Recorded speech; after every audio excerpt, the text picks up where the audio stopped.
কণ কণ ল'ৰা ছোৱালীসকল, আজি মই তোমালোকক পঢ়ি শুনাম অসমীয়া কিতাপ নতুন পাঠমালা পঞ্চম শ্ৰেণীৰ দ্বিতীয় কবিতা তুমি।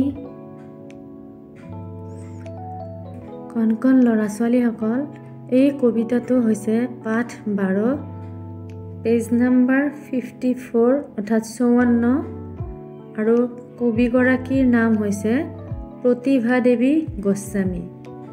এতিয়া মই কবিতাটো ধুনীয়াকৈ পঢ়ি শুনাম, তোমালোকে ভালকৈ চাই যাবা।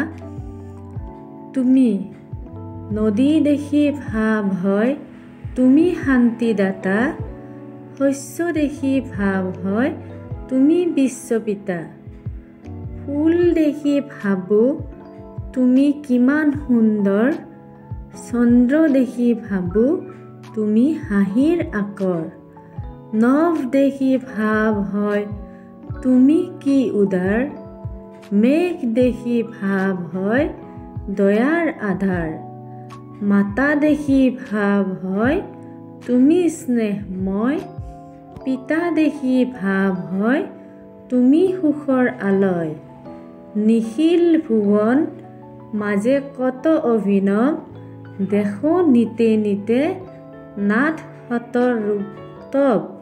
এই কবিতাটোৰ কবিগৰাকী হৈছে প্ৰতিভা দেৱী গোস্বামী।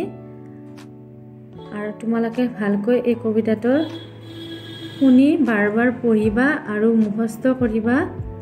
আৰু আগলৈকে মই আকৌ নতুন নতুন কবিতাবোৰৰ পঢ়ি শুনাম। তোমালোকে যদি মোৰ ভিডিঅ'টো চাই ভাল পাইছা তেতিয়াহ'লে প্লিজ মোৰ চেনেলটো ছাবস্ক্ৰাইব কৰি ল'বা। আজিলৈ ৰাখিছোঁ, বাই।